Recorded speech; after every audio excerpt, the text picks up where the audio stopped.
રાજકોટના વિછિયામાં કોળી સમાજના સંમેલન મુદ્દે ચંદ્રવદન પીઠાવાલાએ નિવેદન આપ્યું। કોળી સમાજને સંગઠિત કરવા માટે થઈ રહ્યું છે કે પછી કોઈના અંગત સ્વાર્થને સાધવા માટે કેટલાક લોકો કુંવરજી બાવળિયાને નીચું દેખાડવાના પ્રયાસ કરી રહ્યા છે તેવું પીઠાવાલાએ કહ્યું છે।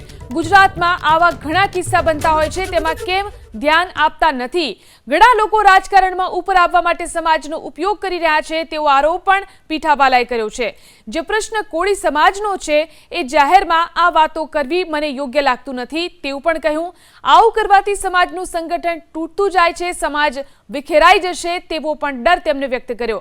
સમાજના નેતાઓ પાસે અપેક્ષા રાખીને બેઠેલા સામાન્ય લોકોને જ ભોગવવાનું આવશે। સમાજની વાત હોય તો સમાજના લેવલે ચર્ચા કરીને તેનો નિવેડો લાવવો જોઈએ। જે દિશામાં સંમેલન જઈ રહ્યું છે તે દિશા મને યોગ્ય લાગતી નથી તેવું પણ પીઠાવાલાએ કહ્યું છે। સંમેલનના નેતાઓને મારો પ્રશ્ન છે કે તમે માત્ર વિછિયાને જ કેમ ટાર્ગેટ કરો છો તેવું પણ પીઠાવાલાએ કહ્યું।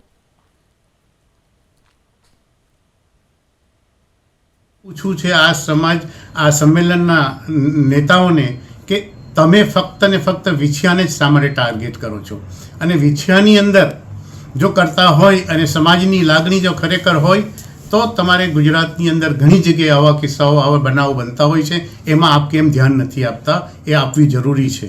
બીજી વસ્તુ એ છે કે અત્યારે કોઈ ઇન્ડિવિજ્યુઅલ વ્યક્તિને જો ટાર્ગેટ કરીને ચાલવા માંગતા હોય તો એ પણ પગલું યોગ્ય નથી। જે સરકારના નિયમો છે, નિયમોને આધારે સરકારે પણ કામ કરવું હોય અને કરવું પડતું હોય છે, અને એના માટે તમારી યોગ્ય રસ્તો અપનાવવો હોય તો આ બધી વાતોનો સમાધાન થઈ શકે છે। વિછિયા કેમ કુંવરજીનું પોતાનું હોમ પીચ છે, હોમ ગ્રાઉન્ડ છે, તો વિછિયા કેમ પસંદ કર્યું અને શું આ લોકો જે આંદોલન આ પ્રશ્નની અંદર અને જે થઈ રહ્યું છે એની અંદર મને તો સીધું એવું લાગે છે કે ઘણા લોકો સમાજની અંદર રાજકારણની અંદર ઉપર આવવા માટે સમાજને નિશાની તરીકે ઉપયોગ કરી રહ્યા છે।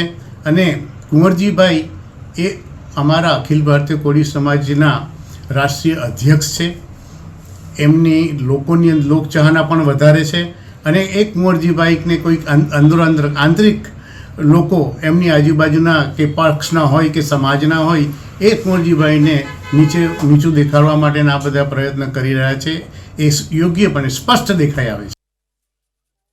આજે વિછિયા ગામે ઘનશ્યામભાઈ રાજપરા જે એમનું પોતાનું મર્ડર થયું અને એ પરિવારને ન્યાય મળે।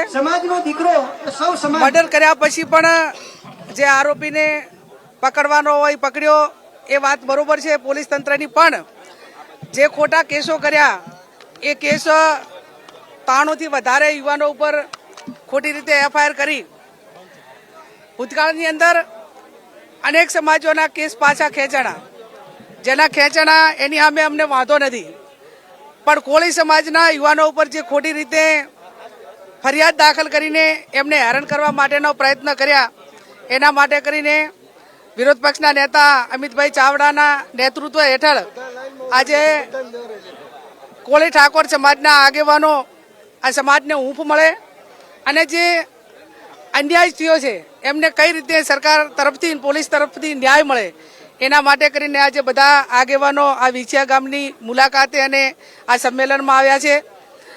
જે લેન્ડ ગ્રેબિંગનો જે કેસ હતો રાજપરાનો, એમને જે એમની માગણી મુજબ એ પરિવારને ન્યાય મળે, આ 2-3 બાબતો લઈને સૌ આગેવાનો વાત કરવાના છે। ત્યારે હું સરકાર પાસે અપેક્ષા રાખું અને સરકારમાં બેઠેલા કોળી સમાજના આગેવાનોની પણ નૈતિક જવાબદારી થાય છે કે કોઈ પણ પક્ષાપક્ષીથી દૂર રહીને સર્વપક્ષીય જ્યારે કોઈ પણ વ્યક્તિ પોતે જ્યારે જાહેર જીવનમાં આવતા હોય ને ટિકિટો માગવાનો હોય ત્યારે કહેતા હોય છે કે અમારા સમાજના આટલા વોટ છે એટલે મને ટિકિટ મળવી જોઈએ, તો આજે પણ કહેવું જોઈએ કે અમારા સમાજને આટલો અન્યાય થયો છે તો એને ન્યાય મળે। આ વાત પણ સર્વપક્ષીય આગેવાનોએ જ્યાં ત્યાં સરકારમાં જ્યાં વગ હોય ત્યાં કહેવી પડશે અને એ બાબતની ઉઘરાણી અમે કરીશું।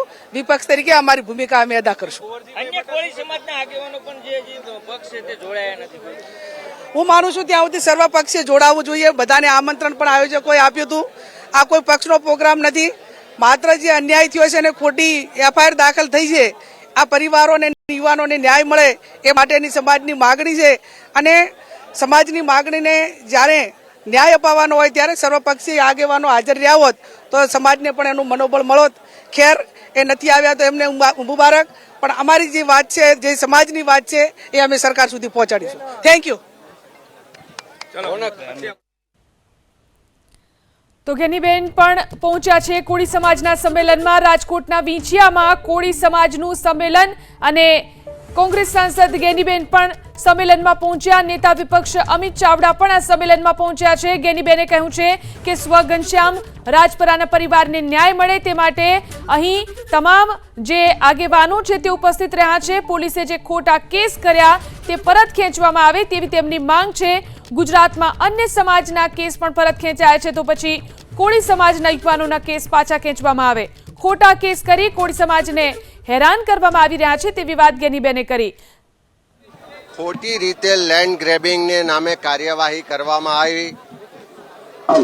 એ જે વ્યક્તિ ઘનશ્યામભાઈ હતા એમની સરેઆમ હત્યા કરવામાં આવી અને એ હત્યા બાદ જે રીતની પરિસ્થિતિ સર્જાય કે પોલીસ સાથે સંઘર્ષના નામે લગભગ 90 જેટલા કોળી સમાજના આગેવાનો કાર્યકરો પર એફઆઈઆર કરવામાં આવે છે. એમાંથી 50% જેટલા લોકો તો જે તે સમયે સ્થળ પર હાજર જ નહોતા, તેમ છતાં પણ એની પર એફઆઈઆર કરવામાં આવે છે, એની પર ગંભીર કલમો દાખલ કરવામાં આવે છે અને વારંવારની રજૂઆત છતાં પણ સરકાર દ્વારા રાજકીય કાવા દાવાનો ભોગ આજે આ કોળી સમાજના આગેવાનો કાર્યકરો બની રહ્યા છે. ત્યારે આજે સમગ્ર ઠાકોર કોળી સમાજ, જેની ગુજરાતમાં 30% જેટલી વસ્તી છે, એના બધા જ લોકોને ચિંતા છે કે જે રીતે અન્યાય થઈ રહ્યો છે, પોલીસ પ્રશાસનને સરકાર દ્વારા દમન થઈ રહ્યું છે, જે રીતે લોકોને હેરાન પરેશાન કરવામાં આવી રહ્યા છે અને એનું કોઈ સાંભળતું નથી. ત્યારે આજે બધા બિન રાજકીય રીતે ભેગા થયા છે અને બધાની એક જ માગણી છે કે રાજ્ય સરકાર જો પાટીદાર સમાજના આંદોલન વખતના 98% કેસ પાછા ખેંચવાનો નિર્ણય લઈ શકતી હોય તો ગુજરાતમાં જેટલા ઠાકોર સમાજના હોય, કોળી સમાજના હોય, આદિવાસી સમાજના હોય, દલિત સમાજના હોય કે અન્ય સમાજના હોય, જેટલા લોકો પર આંદોલનના કે કોઈ વિરોધ પ્રદર્શનના અલગ અલગ કેસો કરવામાં આવ્યા છે, જુદી જુદી કલમો લગાવવામાં આવી છે, એ બધા જ કેસો પણ પાછા ખેંચવાની સરકાર જાહેરાત કરે એવી આજે સમાજની માગણી છે. જો તમે એક પાટીદાર સમાજના 98% કેસ પાછા ખેંચો છો તો આ ઠાકોર, કોળી, આદિવાસી, દલિત સમાજના લોકોએ શું ગુનો કર્યો? શું આ સમાજના લોકો ગુજરાતના રહેવાસી નથી? શું આ સમાજના મતોથી તમારી સરકાર નથી બની? તો આજે આખો સમાજ ભેગા થઈ અને જે ઘનશ્યામભાઈના હત્યા માટેના દોષિતો છે એની સામે કડક કાર્યવાહી થાય